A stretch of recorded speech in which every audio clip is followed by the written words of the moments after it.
ನಮ್ಮ ಎಜುಕೇಶನ್ ಮುಗಿದ ನಂತರ ಕೆಲಸದ ವಿಷಯಕ್ಕೆ ಅಥವಾ ದುಡ್ಡು ಸಂಪಾದನೆ ವಿಷಯಕ್ಕೆ ಬಂದ್ರೆ ನಮ್ಮ ಹತ್ರ ಕಾಮನ್ಲಿ ಎರಡು ಚಾಯ್ಸ್ ಇರ್ತವೆ. ಫಸ್ಟ್ ಒನ್ ಒಳ್ಳೆ ಜಾಬ್ ಮಾಡೋದು, ಸೆಕೆಂಡ್ ಒನ್ ಸ್ವಂತ ಉದ್ಯೋಗ ಸ್ಟಾರ್ಟ್ ಮಾಡೋದು. ಹಾಗಾದ್ರೆ ಇವತ್ತಿನ ವಿಡಿಯೋದಲ್ಲಿ ಜಾಬ್ ಮತ್ತು ಬಿಸ್ನೆಸ್ ನ ಸಿಂಪಲ್ ಡಿಫ್ರೆನ್ಸಸ್ ನ ನೋಡೋಣ. ನೀವು ಯಾವ್ದಾದ್ರು ಕಂಪನಿಯಲ್ಲಿ ಜಾಬ್ ಮಾಡ್ತಿದ್ರೆ ನೀವೆಷ್ಟೇ ಕೆಲಸ ಮಾಡಿದ್ರು ನಿಮ್ಗೆ ಮಂತ್ ಎಂಡ್ ಅಲ್ಲಿ ಒಂದು ಫಿಕ್ಸ್ಡ್ ಸ್ಯಾಲರಿ ಸಿಗುತ್ತೆ ಅಂತ ನಿಮ್ಗೆ ಗೊತ್ತಿರುತ್ತೆ.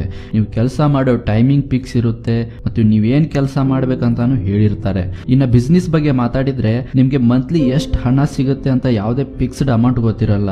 ನಿಮ್ಮ ಸ್ವಂತ ಉದ್ಯೋಗ ಇದ್ರೆ ನಿಮ್ಗೆ ಯಾವುದೇ ಟೈಮ್ ರೆಸ್ಟ್ರಿಕ್ಷನ್ಸ್ ಇರಲ್ಲ ಮತ್ತು ಎಲ್ಲಿ ಏನ್ ಕೆಲಸ ಮಾಡಬೇಕು, ಎಷ್ಟೊತ್ತು ಕೆಲಸ ಮಾಡ್ಬೇಕಂತಾನು ಸ್ವತಃನೇ ಡಿಸೈಡ್ ಮಾಡಬೇಕು. ಹಾಗಾದ್ರೆ ಬನ್ನಿ ಸ್ನೇಹಿತರೆ, ಜಾಬ್ ಮತ್ತು ಬಿಸ್ನೆಸ್ ಬೆಳವಣಿಗೆನ ಒಂದು ಉದಾಹರಣೆ ಮೂಲಕ ತಿಳ್ಕೊಳ್ಳೋಣ. ಈ ಉದಾಹರಣೆಯಲ್ಲಿ ನಾವು ಒಬ್ಬ BE ಪಾಸ್ ಮತ್ತು BA ಫೇಲ್ ಸ್ಟೂಡೆಂಟ್ಸ್ ಲೈಫ್ ಜರ್ನಿನ ನೋಡೋಣ.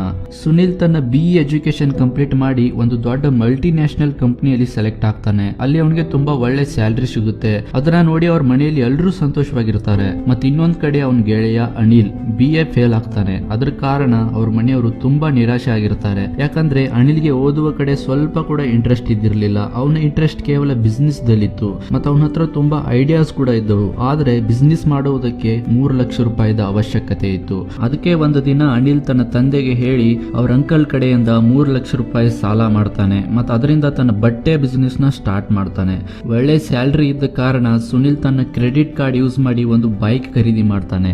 ಮತ್ತು ಅನಿಲ್ ತನ್ನ ಅಂಗಡಿಯಲ್ಲಿ ವೆರೈಟಿ ಬಟ್ಟೆನ ತಂದು ಬಿಸ್ನೆಸ್ ಸ್ಟಾರ್ಟ್ ಮಾಡ್ತಾನೆ. 8 ತಿಂಗಳ ನಂತರ ಸುನಿಲ್ ತನ್ನ ಬೈಕಿನ 20% ರೂಪಾಯಿ ಕ್ಲಿಯರ್ ಮಾಡ್ತಾನೆ. ಅವನಿಗೆ ಇನ್ನೂ 80,000 ರೂಪಾಯಿ ಕ್ಲಿಯರ್ ಮಾಡಬೇಕಾಗಿದೆ. ಇನ್ನೊಂದ್ ಕಡೆ ಅನಿಲ್ ಅವನ ಅಂಕಲ್ಗೆ 1 ಲಕ್ಷ ರೂಪಾಯಿ ರಿಟರ್ನ್ ಮಾಡಿದ್ದ ಮತ್ತು ಅವನಿಗೆ ಇನ್ನೂ 2 ಲಕ್ಷ ರೂಪಾಯಿ ಕ್ಲಿಯರ್ ಮಾಡಬೇಕಾಗಿದೆ. 1 ವರ್ಷದ ನಂತರ ಸುನಿಲ್ ಜಾಬ್ ಅಲ್ಲಿ ಒಳ್ಳೆ ಸ್ಯಾಲರಿ ಹೈಕ್ ಬಗ್ಗೆ ಯೋಚನೆ ಮಾಡ್ತಾನೆ. ಆದ್ರೆ ರಿಸೆಷನ್ ಕಾರಣದಿಂದ ಕಂಪನಿಯ ಯಾವುದೇ ವರ್ಕರ್ಗೂ ಹೈಕ್ ಸಿಗಲ್ಲ ಮತ್ತು ಅನಿಲ್ಗೆ ಅವನ ಬಿಸ್ನೆಸ್ ದಲ್ಲಿ 25% ಪ್ರಾಫಿಟ್ ಆಗುತ್ತೆ. ಮತ್ತು ಅದರಿಂದ ಅವನು ತನ್ನ ಅಂಕಲ್ಗೆ ಆ 2 ಲಕ್ಷ ರೂಪಾಯಿ ರಿಟರ್ನ್ ಮಾಡ್ತಾನೆ. ಸುನಿಲ್ ತುಂಬಾ ಕಷ್ಟದಿಂದ ತನ್ನ ಬೈಕ್ ಲೋನ್ ನ ರೀಪೇ ಮಾಡ್ತಾನೆ.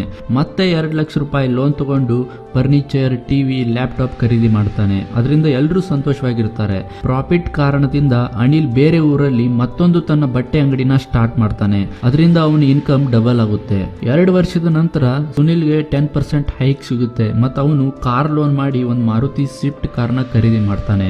ಇನ್ನೊಂದ್ ಕಡೆ ಅನಿಲ್ ಮತ್ತೆ 2 ಬಟ್ಟೆ ಅಂಗಡಿನ ಸ್ಟಾರ್ಟ್ ಮಾಡಿರ್ತಾನೆ. ಮತ್ತು ಅದರ ಕಾರಣದಿಂದ ಅನಿಲ್ ನ ಇನ್ಕಮ್ ಸುನಿಲ್ ಗಿಂತ 300% ಹೆಚ್ಚಿಗೆ ಇರುತ್ತೆ ಮತ್ತು ಅನಿಲ್ ನ ಅಂಗಡಿಗಳಲ್ಲಿ 8 ವರ್ಕರ್ಸ್ ಇರ್ತಾರೆ. ಇನ್ನೊಂದ್ 2 ವರ್ಷದ ನಂತರ ಸುನಿಲ್ 40 ಲಕ್ಷ ರೂಪಾಯಿ ಸಾಲ ತಗೊಂಡು ಒಂದು ಮನೆ ತಗೋತಾನೆ. ಆ ಕಡೆ ಅನಿಲ್ 8 ಬಟ್ಟೆ ಅಂಗಡಿ ಓನರ್ ಇರ್ತಾನೆ ಮತ್ತು ಅವನು ರೀಸೆಲ್ಲರ್ ಕೂಡ ಇರ್ತಾನೆ. ರೀಸೆಲ್ಲರ್ ಅಂದ್ರೆ ಹೋಲ್ಸೇಲ್ ವೆಬ್ಸೈಟ್ ಲೈಕ್ ಅಲಿಬಾಬಾ ಮತ್ತು ಬೇರೆ ಸೋರ್ಸ್ ಇಂದ ಕಡಿಮೆ ಬೆಲೆಯಲ್ಲಿ ಬಟ್ಟೆ ತಗೊಂಡು ಅದನ್ನ ಮಾಡಿಫೈ ಮಾಡಿ ಅಂದ್ರೆ ಅದರ ಮೇಲೆ ಪ್ರಿಂಟಿಂಗ್ ಮಾಡಿ ಆ ಫೈನಲ್ ಪ್ರಾಡಕ್ಟ್ ನ ಪ್ರಾಫಿಟ್ ಜೊತೆ ಅಮೆಜಾನ್, ಫ್ಲಿಪ್ಕಾರ್ಟ್ ಇಂತ ಆನ್ಲೈನ್ ವೆಬ್ಸೈಟ್ ಅಲ್ಲಿ ದೊಡ್ಡ ಸೆಲ್ಲರ್ ಕೂಡ ಇರ್ತಾನೆ. ಮತ್ತು ಅನಿಲ್ 2 ಕಾರನ್ನು ಖರೀದಿ ಮಾಡಿರ್ತಾನೆ ಮತ್ತು ಅವನ ಹತ್ರ 2 ದೊಡ್ಡ ಮನೇನು ಇರ್ತವೆ. ಸ್ನೇಹಿತರೆ, ಸುನಿಲ್ ತುಂಬಾ ಚಿಂತಿತನಾಗಿದ್ದ.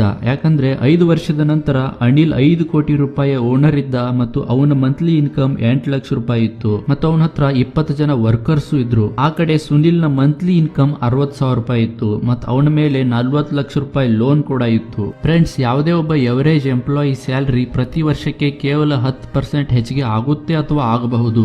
ಆದ್ರೆ ನಿಮ್ಮ ಸ್ವಂತ ಬಿಸ್ನೆಸ್ ಇದ್ರೆ there is no limit on money. ಹಾಗಾದ್ರೆ ಫ್ರೆಂಡ್ಸ್, ಈ ಉದಾಹರಣೆಯಿಂದ ನಿಮ್ಗೆ ಜಾಬ್ ಮತ್ತು ಬಿಸ್ನೆಸ್ ಗ್ರೋತ್ ಬಗ್ಗೆ ಅರ್ಥ ಆಗಿದೆ